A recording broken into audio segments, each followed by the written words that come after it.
ওকে, আমার স্ক্রিন কি সবাই দেখতে পাচ্ছ না? জি, দেখা যাচ্ছে। ওকে।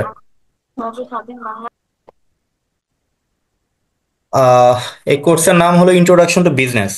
ওকে, আমরা যদি প্রথমে বলি যে বিজনেস কি, মানে প্রথম কোশ্চেনে যদি আমরা যদি বলি হোয়াট ইজ বিজনেস, তাহলে আমাদের কি অ্যান্সার দেওয়া উচিত?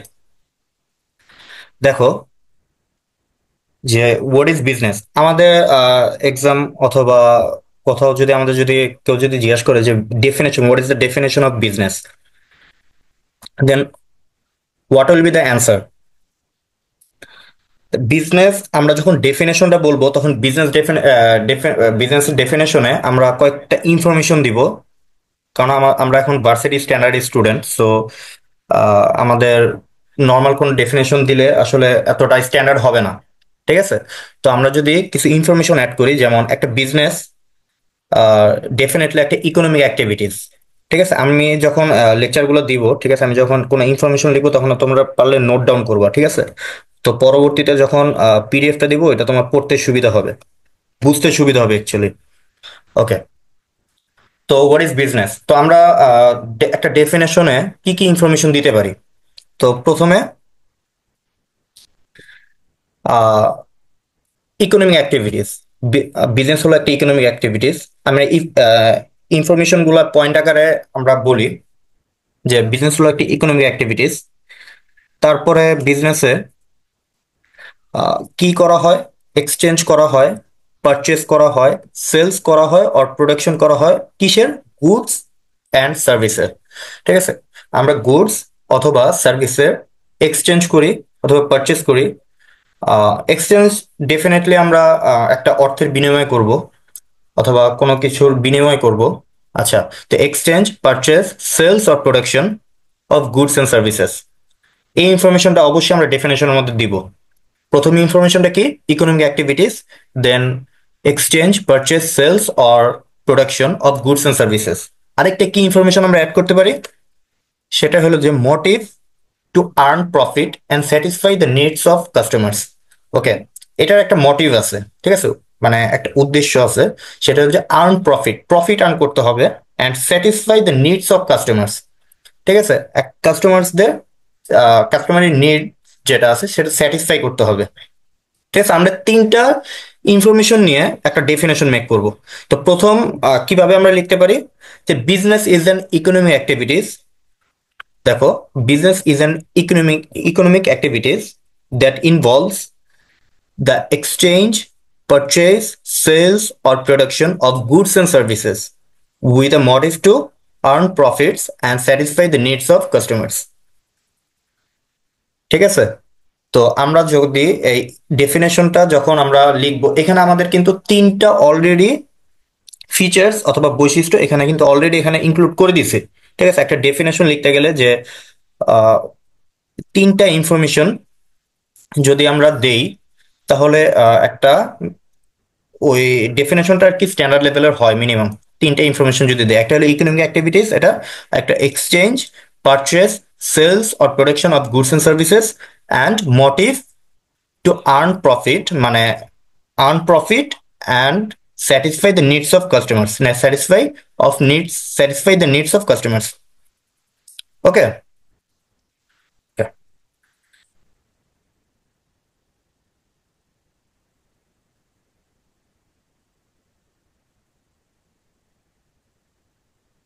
তারপরে সরি,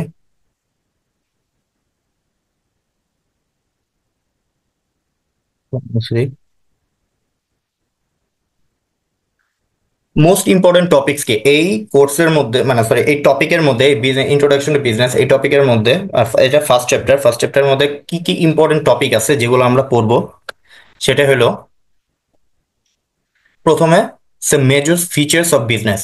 প্রথমে এই বিজনেসের কিছু মেজর ফিচার্স পড়বো। ঠিক আছে, ফিচার্স বলতে বৈশিষ্ট্য। ঠিক আছে, কিছু মেজর বৈশিষ্ট্য পড়বো, মানে কিছু মূল বৈশিষ্ট্যগুলো পড়বো বিজনেসের। তারপরে দ্য অবজেক্টিভস অফ বিজনেস। ঠিক আছে, অর্থাৎ বিজনেস করার যে উদ্দেশ্য সেটা পড়বো। তারপরে কি? Functions of business. এটা কি মানে ফাংশনস বলতে এক কথায় কাজ, বিজনেসের কাজ কি, ঠিক আছে, এই বিজনেসটা মানে মেনলি কি কাজ করে, ঠিক আছে, কি এটার মেনলি কাজটা কি, ঠিক আছে। তারপরে কি ইম্পর্টেন্স অফ বিজনেস, মানে বিজনেসের যে মানে ইম্পর্টেন্সটা কি, সবাই কি ক্লিয়ার কিনা এতটুকু? জি স্যার। ওকে, এই চারটা বিষয় আমরা প্রথমত আগে পড়বো যে কি কি বিষয় মানে এই বিজনেসে একবার ইনিশিয়ালি আমরা এই বেসিক অফ বিজনেস আর কি, topic most top sorry most important topics আর কি। ওকে, আচ্ছা, এখন মেজর ফিচার্স। প্রথমে আমরা কি বলছিলাম যে সাম মেজর ফিচার্স, এখন আমরা মেজর ফিচার্স গুলো কি কি সেগুলো বলবো, ঠিক আছে। কি কি ফিচার্স গুলো আছে, যেমন আমরা প্রথমেই কিন্তু ডেফিনেশন লিখতে গেলেই কিন্তু আমরা বলছিলাম যে একটা আর্ন প্রফিট, ঠিক আছে, প্রফিট আর্ন করতে হবে, ঠিক আছে, মোটিভ টু আর্ন প্রফিট আমরা বলছিলাম ডেফিনেশন পড়তে গেলেই। তো এটা আমাদের একটা ফিচার্স, মানে এটা একটা বৈশিষ্ট্য হতে পারে যে মেকিং প্রফিট, ঠিক আছে, মেকিং প্রফিট একটা বৈশিষ্ট্য হতে পারে। তো তারপরে কি হতে পারে, আর সাপ্লাই অফ ক্যাপিটাল, মানে আমরা যে ক্যাপিটাল অবশ্যই সাপ্লাই করতে হবে, মানে সাপ্লাই অফ ক্যাপিটাল, এটা মানে কি একটা বিজনেস অপারেশন করার ক্ষেত্রে বা বিজনেস চালু মানে রানিং করার জন্য বা বিজনেস স্টার্ট করার জন্য অবশ্যই ক্যাপিটাল সবচেয়ে ইম্পর্টেন্ট, ঠিক আছে। সবচেয়ে ইম্পর্টেন্ট যদি আমরা তিনটা, এটা কি পুঁজির সংস্থা? জি, মানে পুঁজি এটা আনবে? হ্যাঁ হ্যাঁ হ্যাঁ, এটা হলো ক্যাপিটাল বলতে মূলধন আর কি, ঠিক আছে, মূলধন, ঠিক আছে, আমাদের মূলধন সাপ্লাই করতে হবে, মানে মূলধন, আমাদের মূলধনের মাধ্যমে বিজনেস স্টার্ট করতে হবে, মূলধন অবশ্যই ইম্পর্টেন্ট, সরি একটা মেজর ফিচার্স একটা বিজনেসের ক্ষেত্রে, ঠিক আছে, supply of capital. Are making profit, অবশ্যই আমাদের বিজনেস করার মেইন উদ্দেশ্য আছে আমাদের প্রফিট, টাকা আর্ন করতে হয়, ঠিক আছে। অবশ্যই মেকিং প্রফিট এটা একটা মেজর ফিচার্স। আর এটা কি সাপ্লাই অফ ক্যাপিটাল। আচ্ছা, তারপরে কি, আচ্ছা আরেকটা কথা, এখানে আমি কিন্তু জাস্ট একটা আমি জাস্ট পয়েন্ট গুলো বলতেছি, এখানে তোমরা ডেসক্রাইব করতে পারো, আমি পিডিএফ দিব সামনে, ওইটার মধ্যে ডেসক্রাইব করা আছে। তারপরে তোমরা এরকম ভাবে ডেসক্রাইব করতে পারো যে মেকিং প্রফিট এর মধ্যে ডেসক্রিপশন লিখতে পারো যে the first and main attributes of business is making profits or earning profits, ঠিক আছে, এটা কিন্তু ফার্স্ট অ্যান্ড মেইন অ্যাট্রিবিউটস অথবা মেইন ফিচার্স, ঠিক আছে, এই লাইন লিখতে পারো। তারপরে এরকম ভাবে আরো কয়েকটা লাইন অ্যাড করে বা দুই একটা লাইন অ্যাড করে এগুলো জাস্ট একটা প্যাসেজ তুমি মেক করতে পারো, বা ছোট একটা প্যাসেজ মেক করে বা দুই তিন লাইনের একটা প্যারা মেক করে তারপরে পরের পয়েন্ট লিখতে পারো, ঠিক আছে। তো এরকম ভাবে কয়েকটা পয়েন্ট যদি তুমি একটা মেজর ফিচার্সে দাও, তোমার অলরেডি এই মেজর ফিচার্স অলরেডি মানে পড়া শেষ, ঠিক আছে। তো কি কি স্যার, পয়েন্ট? একটা কোশ্চেন ছিল। জি বলেন। এক একটা পয়েন্টের মধ্যে লাইক কয়টা করে লাইন বা এরকম আচ্ছা, দিলে কয়টা করে বেটার লাইন? হয়? যদি পয়েন্ট যদি দেখো আমাদের কোশ্চেন গুলা কিভাবে হয়, যেমন সাত কলেজে অথবা ন্যাশনাল কোশ্চেন, আমি সাত কলেজের হিসেবে বলি বা ন্যাশনাল হিসেবে বলি, যেটাই বলি, যদি 5 মার্কের কোশ্চেন হয় তাহলে তুমি যদি 7 থেকে 8টা পয়েন্ট যদি তুমি লেখো, ঠিক আছে, বা 9টা পয়েন্ট যদি লেখো, তাহলে তো তোমার 9টা পয়েন্ট লিখতে গেলে তুমি যদি ম্যাক্সিমাম 2-3টা করে লাইনও লেখো একটা পয়েন্টে, তাহলে কিন্তু তোমার 2 থেকে আড়াই পৃষ্ঠা চলে যায়, ঠিক আছে। তো তুমি 5 মার্কের জন্য তুমি দেখবা, চেষ্টা করবা যে তোমার 2 থেকে আড়াই পেজ অথবা 3 পেজ লেখার, ঠিক আছে। যেহেতু এটা ইংলিশে লিখতে হয়, তো সবাই যেহেতু এটা ইংলিশেই লিখবে, তো ইংলিশে দেখবে যে এত বেশি কেউ লিখতে পারতেছে না, ঠিক আছে, 3 পেজ বা 4 পেজ বা 5 পেজ, ঠিক আছে, এত কিছু লিখতে পারবে না। তো তুমি যদি আহ, পা- মানে 2 থেকে আড়াই পেজের মধ্যে তুমি যদি লেখো, ওইটার জন্য তুমি যদি 5টা পয়েন্ট দিয়ে তুমি যদি 3টা লাইন দিতে পারো, তাহলে দেখবা যে তোমার 2 পেজ অলরেডি চলে যায়, ঠিক আছে। তুমি দেখবা যে পয়েন্ট যদি বেশি হয়, লাইন তুমি কম করতে পারো, ঠিক আছে, লাইন তুমি 2 লাইন বা 3 লাইনের মধ্যে শেষ করতে পারো। আর যদি পয়েন্ট তুমি যদি কম দাও, তাহলে তোমার 5-6 লাইন তোমার অবশ্যই লিখতে হবে, ঠিক আছে, বুঝতে পারছো? জি স্যার। ওকে, তুমি দেখবা যে কতটুকু আর কি হয়, মানে তুমি 5টা পয়েন্ট অ্যাড করলা, 5টা পয়েন্টে তুমি যদি আড়াই পেজ অলরেডি শেষ হয়ে যায় বা 2-3 পেজ অলরেডি শেষ হয়ে যায়, তাহলে তুমি আর পয়েন্ট অ্যাড করা লাগবে না, এই। কিন্তু পয়েন্ট বেশি দেওয়ার চেষ্টা করবা, ঠিক আছে, যত বেশি পয়েন্ট দিবা, মানে ডেসক্রিপশন একটু কমাই দাও, 2 থেকে 3 লাইন এরকম ডেসক্রিপশন দাও, বাট পয়েন্ট বেশি দিবা, ঠিক আছে। আচ্ছা, কি বললাম, মেকিং প্রফিট, তারপরে supply of capital. Supply of ক্যাপিটালের মধ্যে তুমি ডেসক্রাইব করতে পারো যে business operations are not possible without the provisions of necessary minimum capital. মানে business operation are not possible, business operations are not possible without, মানে business operation possible না যদি তুমি মানে মিনিমাম তুমি যদি ক্যাপিটাল তুমি যদি ইউজ না করো, ঠিক আছে, মিনিমাম ক্যাপিটাল তুমি যদি ইউজ না করো তাহলে বিজনেস অপারেশন পসিবল না। অর্থাৎ তুমি যদি মিনিমাম ক্যাপিটাল ইউজ না করো বিজনেস তুমি চালাতে পারবা না। ঠিক আছে, এটা একটা মেজর ফিচার্স, এটা তুমি ডেসক্রাইব করতে পারো এই সাপ্লাই অফ ক্যাপিটালে। যদি কিছু না বুঝতে পারো আমাকে বইলো, ঠিক আছে। আহ তারপরে কি, taking initiatives. Taking initiatives, initiative অবশ্যই একটা বিজনেসের উদ্যোক্তা মানে উদ্যোগ গ্রহণ করতেই হবে, ঠিক আছে। ইনিশিয়েটিভস মেন উদ্যোগ, ঠিক আছে, তুমি অবশ্যই তোমার একটা বিজনেসের উদ্যোগ গ্রহণ করতে হবে। তো তুমি যখন একটা উদ্যোগ গ্রহণ করবা তখন তুমি একটা উদ্যোক্তায় পরিণত হবা, তখন তোমাকে বলে অন্টারপ্রেনার, ঠিক আছে।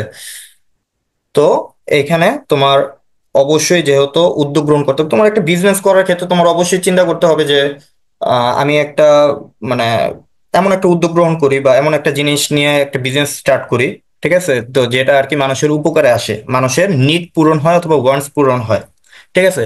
তো এখানে তুমি একটা উদ্যোগ গ্রহণ করলা, ঠিক আছে, একটা ডিসিশন মেকিং করলা ফার্স্টে, তারপর একটা উদ্যোগ নিলা যে আমি এরকম একটা বিজনেস স্টার্ট করব, ঠিক আছে। That's most important. তো taking initiatives is the major features, ঠিক আছে। তারপরে কি, তারপরে আছে রিস্ক। ওকে, একটা বিজনেস করার ক্ষেত্রে অবশ্যই রিস্ক গ্রহণ করতে হবে, ঝুঁকি অবশ্যই গ্রহণ করতে হবে। প্রত্যেকটা বিজনেসে ঝুঁকি আছে, কোনো বিজনেসে বেশি ঝুঁকি, কোনো বিজনেসে কম ঝুঁকি, কিন্তু ঝুঁকি ছাড়া কোনো বিজনেস নাই। যদি ঝুঁকি ছাড়া যেটা আছে সেটা হলো জব, ঠিক আছে। তুমি যদি ঝুঁকি ছাড়া যদি তুমি আর্ন করতে চাও, মানি আর্ন করতে চাও, তাহলে তোমার অবশ্যই জব করতে হবে। তুমি ঝুঁকি, সরি,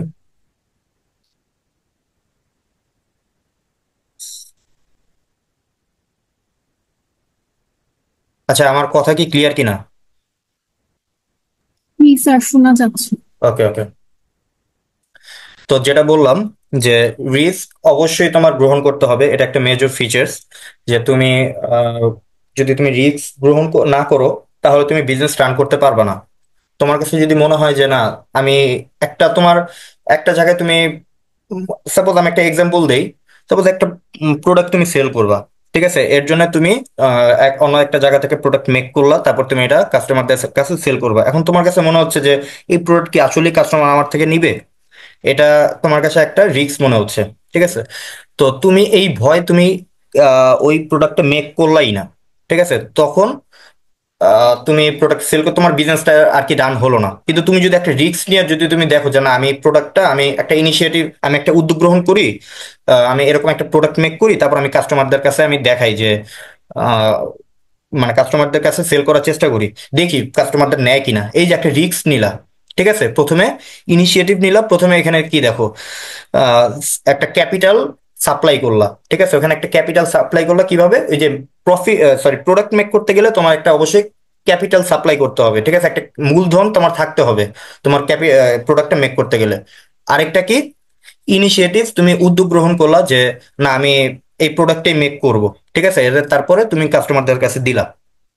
আচ্ছা, তারপরে রিস্ক, তুমি ঝুঁকি নিলা যে না আসলেই আমি একটু ঝুঁকি নিয়ে দেখি যে কাস্টমারদের কাছে সেল করা যায় কিনা। ওকে, তো এই ঝুঁকিটা অবশ্যই নিতে হবে। যদি তুমি দেখো যে না আমি কাস্টমারদের সেল করার ক্ষেত্রে আমি পরে প্রফিটেবল হয়েছি, হ্যাঁ তাহলে আমার রিস্ক নেওয়াটা আমার সার্থক, ঠিক আছে। আমি ওই পরিমাণ যত বেশি রিস্ক তত বেশি প্রফিট, ঠিক আছে। আমি যদি বেশি রিস্ক নিতে যাই তাহলে বেশি প্রফিট। এটার সাথে একটা প্রফিট অ্যান্ড রিস্কের সাথে একটা ডিরেক্ট কানেকশন আছে, ঠিক আছে, এটাও তুমি অ্যাড করতে পারো ডিসক্রিপশনে। তারপরে কি লিগ্যাল ভ্যালিডিটি, এটাও একটা মোস্ট ইম্পর্টেন্ট। অবশ্যই তোমার বিজনেসে তোমার লিগ্যাল ভ্যালিডিটি থাকতে হবে। তোমার মানে তোমার লিগ্যাল ভ্যালিডিটি বলতে তোমার এখানে বৈধ উপায় তোমার বিজনেস করতে হবে। অর্থাৎ তুমি যদি অবৈধ কোনো প্রোডাক্ট নিয়ে তুমি যদি বিজনেস করো তাহলে সেটা মানে ওই দেশের পক্ষে মানে ওই দেশের পার্সপেক্টিভে তোমার এটা বিজনেস হিসেবে কাউন্ট হবে না, ঠিক আছে, তাহলে তুমি একটা অপরাধী হিসেবে কাউন্ট হবে, ওই জিনিসটা তুমি একটা ক্রাইম হিসেবে কাউন্ট হবে। তো বিজনেস করার ক্ষেত্রে তোমার অবশ্যই ওই জিনিসটা, ওই প্রোডাক্টটা বা ওই ওয়ে অফ বিজনেস, ওই জিনিসটা তোমার অবশ্যই লিগ্যাল ভ্যালিডিটি থাকতে হবে, ঠিক আছে, ওই দেশে। ঠিক আছে। তারপরে কি আছে, তারপরে আসলে ফ্লেক্সিবিলিটি। ফ্লেক্সিবিলিটি, এটা তুমি বলতে পারো যে আহ, তুমি মনে করো যে এমন একটা প্রোডাক্ট নিয়ে কাজ করলা, যেটা তোমার মানে ওই প্রোডাক্টটাই সেল করলা, ঠিক আছে, তোমার ডিমান্ড অনুযায়ী বা নিডস অনুযায়ী অবশ্যই তোমার প্রোডাক্ট চেঞ্জ করতে হয়। যেমন তুমি যদি এখন এখন কিন্তু নর্মালি তোমার পোস্ট অফিসে কেউ যায় না, ঠিক আছে। তো তুমি যদি এখন যদি পোস্ট অফিসের যদি কোনো একটা বিজনেস বা, আচ্ছা পোস্ট অফিসের কথা বাদ দেই, তুমি যদি এমন একটা যদি প্রোডাক্ট না, তুমি যদি গরমের সময়, ঠিক আছে, তুমি এখনো যদি শীতের প্রোডাক্ট সেল করতে থাকো, ঠিক আছে, মনে করো যে আমি শীত চলে গেছে, আমার শীতের প্রোডাক্ট সেল হয় নাই, তারপর আমি সেল করতে থাকি, আমার শীতের প্রোডাক্ট আমি সেল করতে থাকি, ঠিক আছে, কিন্তু আমার এখনো গরম চলতেছে, তাহলে কিন্তু তোমার এখন কিন্তু কেউ তোমার শীতের প্রোডাক্ট নিবে না, ঠিক আছে। তো তোমার অবশ্যই এই যে গরম যখন আসছে, তোমার অবশ্যই তোমার গরমের প্রোডাক্টে, তোমার সামার প্রোডাক্টে তোমার অবশ্যই সুইচ করতে হবে, ফ্লেক্সিবিলিটি থাকতে হবে তোমার বিজনেসে, ঠিক আছে। মানুষের লাইফস্টাইল এর সাথে অথবা এই এনভায়রনমেন্টের সাথে তোমার অবশ্যই ফ্লেক্সিবিলিটি থাকতে হবে তোমার বিজনেসে।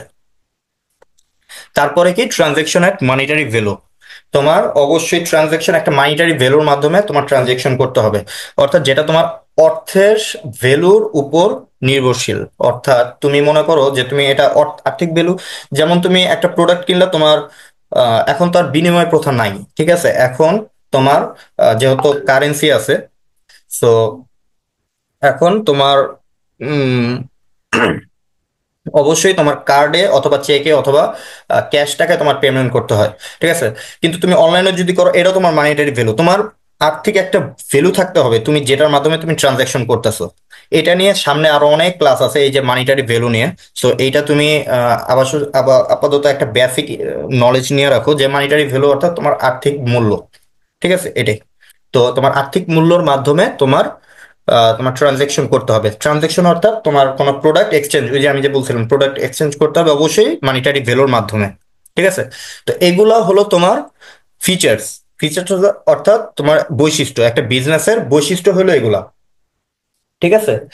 তো তোমার যদি তোমার ফিচার্স আছে, মোস্ট ইম্পর্টেন্ট ফিচার্স অথবা বেসিক ফিচার্স, তাহলে তুমি ওই যে আগের পয়েন্টগুলো এগুলো অবশ্যই লিখবা, ঠিক আছে। এই পয়েন্টগুলো লিখে দুই এক লাইন তুমি ডেসক্রাইব করো। তুমি যদি এগুলো সবগুলো পয়েন্টই লেখো, তুমি যদি দুই এক লাইন করে ডেসক্রাইব করবো, তিন চার লাইনে যদি ডেসক্রাইব করো, দেখবা যে তোমার অলরেডি অনেক কিছু লিখে ফেলতেছো, ঠিক আছে। আচ্ছা, সামনে পিডিএফ দিব, ওই পিডিএফ এর মধ্যে যদি এগুলো লেখা থাকবে, তোমার পারলে একটু এখন একটু নোট ডাউন করে রাখো এই পয়েন্টগুলো, যাতে পরবর্তীতে পিডিএফ পড়লে এগুলো তোমার মনে থাকে, ঠিক আছে। আচ্ছা, তারপরে কি অবজেক্টিভস অফ বিজনেস। একটা বিজনেস করার ক্ষেত্রে অনেক ধরনের অবজেক্টিভস আছে। এইটা আসলে আহ, আমরা যদি বলি অবজেক্টিভস বিভিন্ন পার্সপেক্টিভ থেকে আমরা বিজনেস করা যায়। যেমন দেশের কি উদ্দেশ্য, মানে একটা বিজনেস যাতে বেশি হয়, এতে আসলে দেশের স্বার্থ কি, মানুষের স্বার্থ কি, তারপর সোসাইটির স্বার্থ কি, তারপর এরকম অনেক ধরনের উদ্দেশ্য আছে একটা বিজনেসের জন্য, ঠিক আছে। তো আমরা যদি এই সমস্ত উদ্দেশ্যগুলো যদি আমরা চারটা ভাগে ভাগ করি, যেমন আমরা যদি বলি পার্সোনাল অ্যান্ড ইকোনমিক অবজেক্টিভস, ঠিক আছে। প্রথমত আমরা পার্সোনাল অ্যান্ড ইকোনমিক অবজেক্টিভস বলতে মানে আমরা ব্যক্তিগত অথবা অর্থনৈতিক উদ্দেশ্য যদি আমরা একটা সাইড ভাগ করি, বিভিন্ন আমরা সাইডে ভাগ করব, ঠিক আছে। আরেকটা আমরা সোশ্যাল অবজেক্টিভস হিসেবে ভাগ করি, আরেকটা কি হিউম্যান অবজেক্টিভস, অ্যান্ড আরেকটা হলো ন্যাশনাল অবজেক্টিভস, ঠিক আছে। পার্সোনাল অ্যান্ড ইকোনমিক অবজেক্টিভস এর মধ্যে আবার অনেকগুলো পয়েন্ট আছে। আমরা আসলে অবজেক্টিভস অনেকগুলো বলতে পারি, অনেক পার্সপেক্টিভে এই অবজেক্টিভ গুলো হয়। আমি জাস্ট চারটা ভাগে ভাগ করছি কিসের জন্য, যাতে তোমরা বুঝতে পারো অ্যান্ড তোমাদের যাতে পয়েন্ট গুলো মনে থাকে, ঠিক আছে। এর জন্য আমি চারটা ভাগে ভাগ করছি। পার্সোনাল অ্যান্ড ইকোনমিক অবজেক্টিভস গুলো কি কি পয়েন্ট আমরা মনে রাখতে পারি, বেশি পয়েন্ট মনে রাখলে আমরা এক্সাম হলে বেশি পয়েন্ট লিখতে পারবো, ঠিক আছে। আচ্ছা, তো একটা একটা করে আমরা এক্সপ্লেন করি। সেটা হলো যে পার্সোনাল অ্যান্ড ইকোনমিক অবজেক্টিভস। আচ্ছা, পার্সোনাল অ্যান্ড ইকোনমিক অবজেক্টিভস কি, এটা আমরা পরের পয়েন্টে বলি যে পার্সোনাল অ্যান্ড ইকোনমিক অবজেক্টিভস, ঠিক আছে। এটা এখানে যদিও ইকোনমিকটা মেনশন করি নাই, যাই হোক, এটা পার্সোনাল অ্যান্ড ইকোনমিক অবজেক্টিভস হবে। প্রথমত আর্নিং প্রফিট। ওকে, আর আমি যদি প্রফিট আর্ন করি একটা বিজনেস থেকে, তাহলে অবশ্যই এটা আমার ব্যক্তিগতভাবে আমি লাভবান হব, মানে পার্সোনালি আমি এটা বেনিফিটেড হব। অবশ্যই এটা তো বুঝাই যাচ্ছে। এটা ইকোনমিক্যালি অবজেক্টিভস কিভাবে হয়? ইকোনমিক্যাল অবজেক্টিভস হয় আমি যদি কোনো একটা বিজনেস থেকে যদি আমি প্রফিট আর্ন করি, সাপোজ আমি একটা বিজনেস থেকে 1000 টাকা আমি প্রফিট আর্ন করলাম। এখন আমি 1000 টাকা আমি কি করব? এই 1000 টাকা দিয়ে আমি আরেকটা প্রোডাক্ট পারচেস করব। আমি যার থেকে পারচেস করব সে কিন্তু এই প্রোডাক্টটা সেল করতেছে, সো তারও কিন্তু এখানে প্রফিট আর্ন হচ্ছে। তো যে প্রফিট আর্ন করতেছে সেও কিন্তু আরেকজনের প্রফিট আর্ন করার জন্য একটা সুযোগ তৈরি করে দিচ্ছে। ঠিক আছে?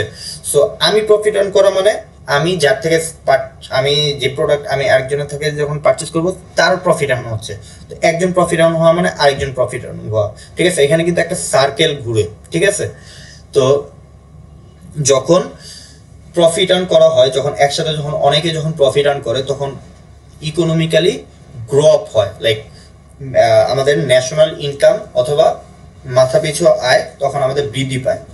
ঠিক আছে? এইটা যদিও একটা ন্যাশনাল অবজেক্টিভ হিসেবে পড়ে, তারপরে আমাদের ইকোনমিক্যালিও কিন্তু এটা আপডেট হচ্ছে।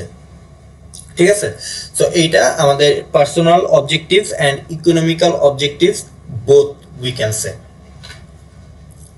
তারপরে ক্যাপিটাল ইনভেস্টমেন্ট। ক্যাপিটাল ইনভেস্টমেন্ট কি?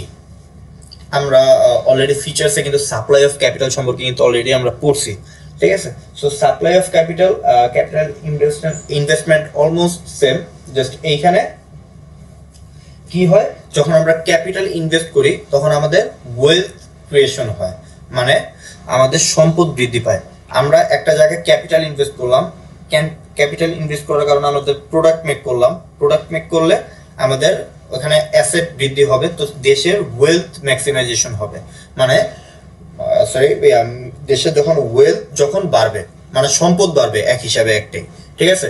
তো আমাদের যখন ক্যাপিটাল ইনভেস্ট করি, তো এইটা আমাদের পার্সোনালি কিভাবে অবজেক্টিভস হয়? পার্সোনাল অবজেক্টিভস হয় যে পার্সোনাল অবজেক্টিভস হয় অর্থাৎ আমি একটা জায়গায় ক্যাপিটাল ইনভেস্ট করলাম, তো ওইখান থেকে আমরা প্রফিট আর্ন করতে পারি কিভাবে? ক্যাপিটাল ইনভেস্ট মানে কি? আমি একটা বিজনেসে ক্যাপিটাল ইনভেস্ট করলাম, তো ওইখান থেকে যখন প্রফিট আর্ন হয় এটা কিন্তু আমাদের পার্সোনালি বেনিফিটেড হয়। এক কথায় একটাই। ঠিক আছে? আমরা একটা জায়গায় ক্যাপিটাল ইনভেস্ট করলাম, ওইখান থেকে আমরা প্রফিট মেক করলাম, সো আমরা পার্সোনালি এটা বেনিফিটেড হলাম। এটাই আমাদের পার্সোনাল অবজেক্টিভস। তারপরে কি? ও, আর ইকোনমিক্যালি অবজেক্টিভস কি? এখানে ওয়েলথ ম্যাক্সিমাম, ওয়েলথ এখানে ক্রিয়েশন হলো, ওয়েলথ ক্রিয়েশন হলো, এটা হলো ইকোনমিক্যালি বেনিফিটেড বেনিফিটেড হয়েছে। ঠিক আছে? অর্থাৎ ক্যাপিটাল যদি আমি প্রফিটেবল ইনভেস্টমেন্ট হয়, প্রফিটেবল ইনভেস্টমেন্ট অর্থাৎ আমি যদি একটা জায়গায় ইনভেস্ট করি ওইখান থেকে যদি আমাদের প্রফিট সহ ইনভেস্টমেন্ট ব্যাক আসে, দ্যাটস দ্য প্রফিটেবল ইনভেস্টমেন্ট। এখন যদি ওই প্রফিটেবল ইনভেস্টমেন্ট যদি হয়, তাহলে আমরা এখানে প্রফিট আর্ন করলাম এক, আর আমি প্রফিট আর্ন করলে এখানে অন্য আদার্স পারসনসও প্রফিট আর্ন করবে, এটা একবার বুঝাইছি। আরেকটা হলো যে ক্যাপিটাল যদি আমরা বৃদ্ধি করি সেখানে আমাদের মানে দেশের ওয়েলথ ক্রিয়েশন হয়, মানে সম্পদ বৃদ্ধি পায়, সম্পদ সৃষ্টি হয়। ঠিক আছে? এটাতে ইকোনমিক্যালি অবজেক্টিভ। আচ্ছা, সোশ্যাল অবজেক্টিভস। সোশ্যাল অবজেক্টিভস হলো আমরা নর্মালি একটা বিজনেস একটা সোসাইটিতে অপারেট করি, অর্থাৎ আমরা যখন কোনো বিজনেস রান করি তখন সোসাইটি আমাদের বিজনেসের মাধ্যমে বিজনেস দ্বারা ডিরেক্টলি এফেক্টেড হয়। ঠিক আছে? সো এখানে সোশ্যাল অবজেক্টিভস অনেক ইম্পর্টেন্ট। আমরা যদি কোনো বিজনেস অপারেট করি, সো আমাদের সোশ্যাল রেসপন্সিবিলিটি অনেক আছে, সো ওইসব আমাদের মেনটেন করতে হয়। ঠিক আছে? যেমন আমাদের প্রথম যদি আমরা বলি, প্রথমে কি আছে? Providing goods and services. আমরা আগের পয়েন্টে যেটা পড়ছিলাম সেটা হলো যে আগের পয়েন্টে অর্থাৎ ইকোনমিক্যাল অবজেক্টিভস এর মধ্যে production of goods and services আছে। সো এইখানে সেটা ওই গুডস এন্ড সার্ভিসেস প্রোভাইড করা, সেটা হলো যে আমাদের সোশ্যাল অবজেক্টিভস। আর এই আমাদের যখন যে গুডস এন্ড সার্ভিসেস আছে এটা যদি যখন আমরা সোসাইটির মধ্যে প্রোভাইড করতে পারবো, তখন সোশ্যাল মানে সোসাইটি আমার এই গুডস এন্ড সার্ভিসেস দ্বারা বেনিফিটেড হবে। ঠিক আছে? That is the social objectives. তারপরে কি? Creating of employment opportunities. Okay, creating employment opportunities, অর্থাৎ কর্মসংস্থান সৃষ্টি করা। ঠিক আছে, কর্মসংস্থান সৃষ্টি করা।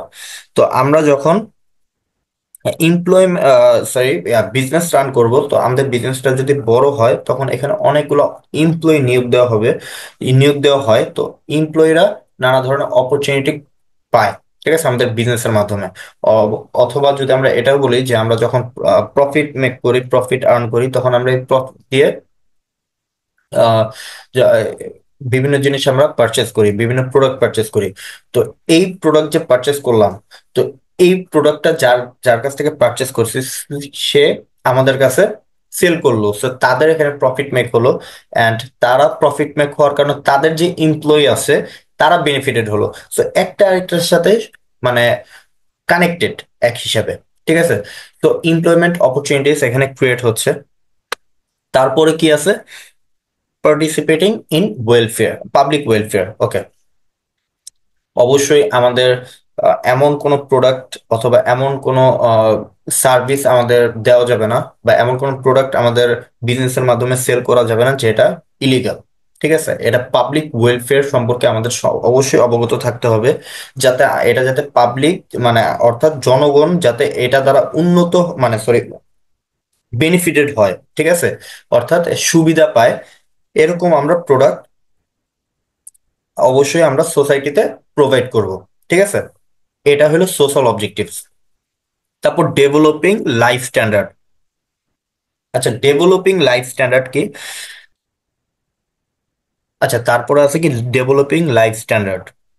আচ্ছা, আমাদের লাইফ স্ট্যান্ডার্ড ডেভেলপ করা হচ্ছে, অর্থাৎ লাইফ স্ট্যান্ডার্ড হচ্ছে অর্থ হলো জীবিকা নির্বাহ। ঠিক আছে, শর্টকাটে যদি আমরা বলি জীবিকা নির্বাহ উন্নয়ন। আমরা যখন সাপোজ আমি একটা এক্সাম্পল দিই, আমি একটা বিজনেস করতেছি, আমি একটা বিজনেস ওনার, আমি প্রোডাক্ট সেল করি। তো আমি যখন একটা প্রোডাক্ট সেল করব, তখন এই প্রোডাক্টটা আমি আমার এমপ্লয়ি দ্বারা মনে করো যে আমি প্রোডাক্ট সেল করতেছি। ঠিক আছে, তো আমার এখানে এমপ্লয়ি যখন আমি যখন আমার আন্ডারে যখন একটা এমপ্লয়ি থাকে তখন এমপ্লয়ি আমার দ্বারা বেনিফিটেড হচ্ছে। আচ্ছা, আমি যখন আমার কাস্টমারের কাছে যখন প্রোডাক্ট সেল করতেছি, কাস্টমার তখন আমার কাছ থেকে প্রোডাক্ট পায়। তখন প্রোডাক্ট পাওয়ার পরে প্রোডাক্টটা ইউজ করতে পারতেছে, সো প্রোডাক্ট কাস্টমার আমার দ্বারা বেনিফিটেড হচ্ছে ওই প্রোডাক্টটা ইউজ করে।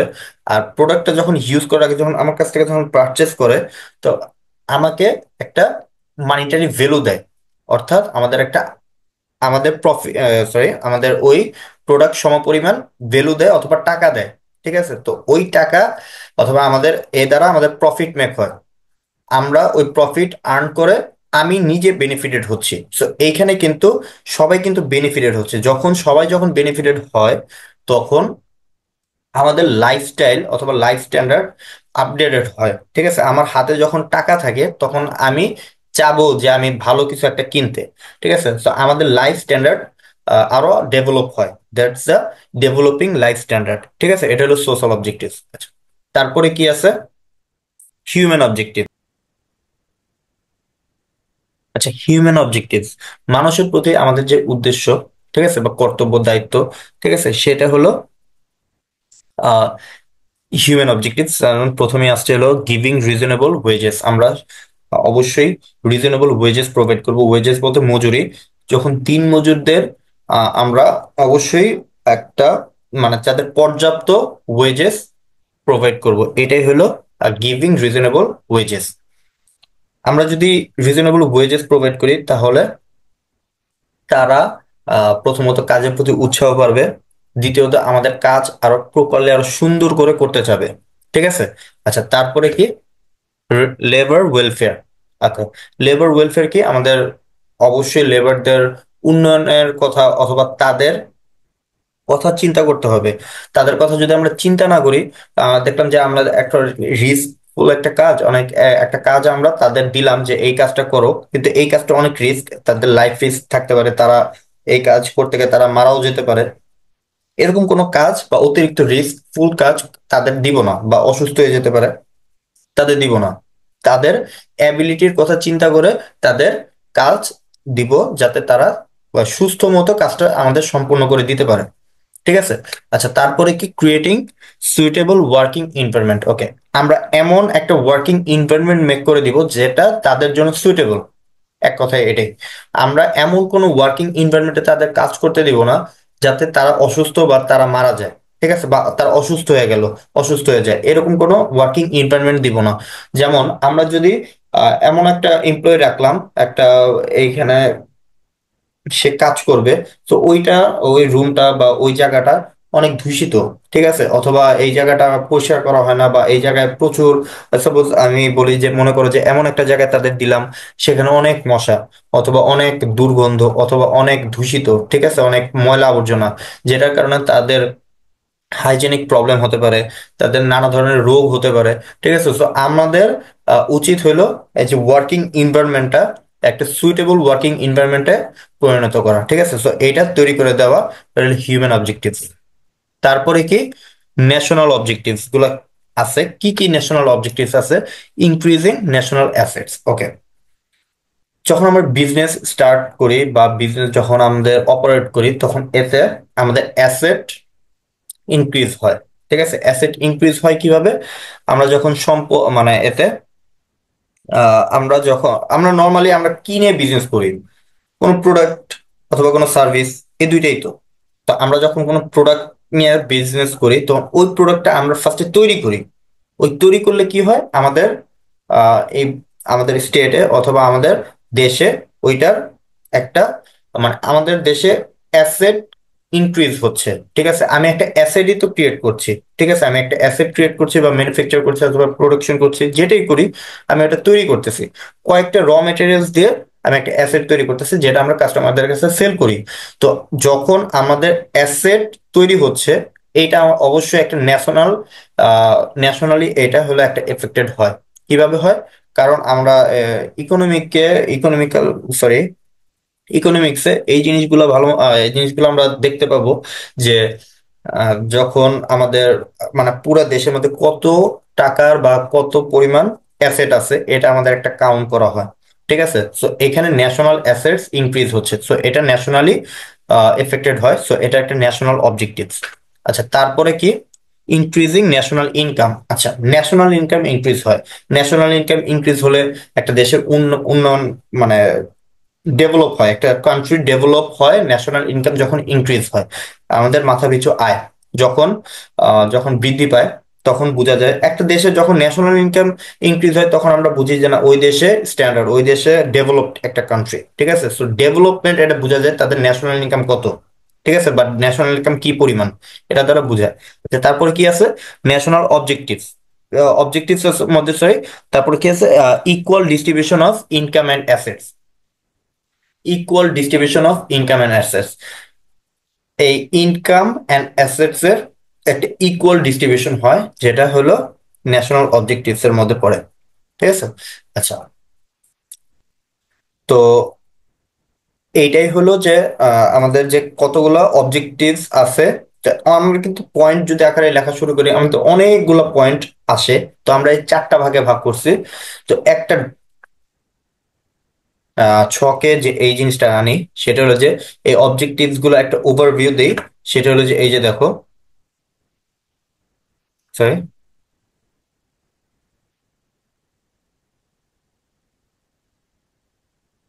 এই যে দেখো, অবজেক্টিভস অফ বিজনেস, সেটা হলো যে পার্সোনাল অ্যান্ড ইকোনমিক অবজেক্টিভস আছে, তারপর সোশ্যাল অবজেক্টিভস আছে, হিউম্যান অবজেক্টিভস আছে, তারপরে ন্যাশনাল অবজেক্টিভস আছে। এই পার্সোনাল অবজেক্টিভস এর মধ্যে আরো কতগুলো পয়েন্ট আছে, একটা আর্নিং প্রফিট আছে, ক্যাপিটাল ইনভেস্টমেন্ট আছে, production of goods and services আছে, তারপর পার্টিসিপেটিং ইন পাবলিক ওয়েলফেয়ার। আচ্ছা, তারপরে কি সোশ্যাল অবজেক্টিভস এর মধ্যে কি কি আছে? প্রোভাইডিং গুডস এন্ড সার্ভিসেস, তারপরে creating employment opportunities, developing life standard, participating in participating in public welfare. এটা আসলে দুইটার মধ্যে এসে পড়ছে। এটা এটা ঠিক করে দিবনি পরে, এটা এখানে হবে। ঠিক আছে, আমি এই জিনিসটা আরেকবার বলি, এই জিনিসটা এটা হবে না। ঠিক আছে, পার্টিসিপেটিং ইন পাবলিক ওয়েলফেয়ার এটা হলো সোশ্যাল অবজেক্টিভস এর মধ্যে হবে। ঠিক আছে, আচ্ছা, তারপরে কি হিউম্যান অবজেক্টিভস, তারপর গিভিং রিজনেবল ওয়েজেস, তারপর labour welfare, creating suitable working environment, এটা হলো এগুলো, এই তিনটা হলো হিউম্যান অবজেক্টিভস। আরেকটা হলো কি ন্যাশনাল অবজেক্টিভস, সেটা হলো increasing national assets, increasing national income, তারপর equal distribution of income and assets. ঠিক আছে, এইটা হলো তোমার অবজেক্টিভস এর একটা ওভারভিউ। ক্লিয়ার?